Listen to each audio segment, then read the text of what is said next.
बंधुगण केमिति अछंती समस्ते आशा करुच्ची समस्ते भलरे थिबे।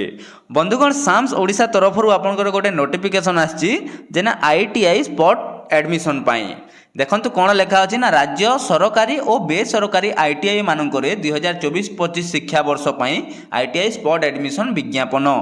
तो देखंतु आईटीआई रो स्पॉट एडमिशन नै कि ए नोटिफिकेशन दा आपनकर आछि। तो चलंतु देखिनबा फुल नोटिफिकेशन टी जे आपनकर कोन डेट रु स्पॉट एडमिशन दा आरंभ होउछि। तो देखंतु एठी लेखा अछि आईटीआई तालीम निमित्त इच्छुक छात्र छात्री मानकु सूचाई दिया जाउछि जे अगस्त मासरु आरंभ हेबाकु थिबा 2024-25 शिक्षा वर्ष रे राज्यर सरकारी और बेसरकारी आईटीआई मानकरे विभिन्न ट्रेड रे खाली पड़ितिबा स्थान मानकरे मेधा भित्तिक स्पॉट पद्धति रे 5/8/2024 बा आपनकर 5 अगस्त 2024 रु साम्स जरिया रे आपनकर नाम पंजीकरण और नाम लेखा प्रक्रिया रे भाग नै पारिबे।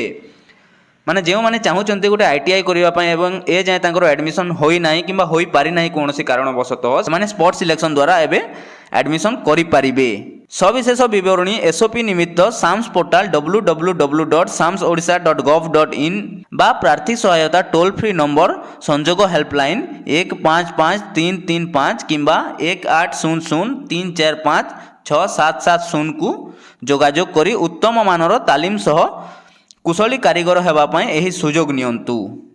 माने आपण साम्स ओडिशा पोर्टाल को जाई कि मध्य एटा देखि परिबे किंबा ए टोल फ्री नंबर जो अछि टोल फ्री नंबर को कॉल करिकि मध्य सब तथ्य जानि परिबे।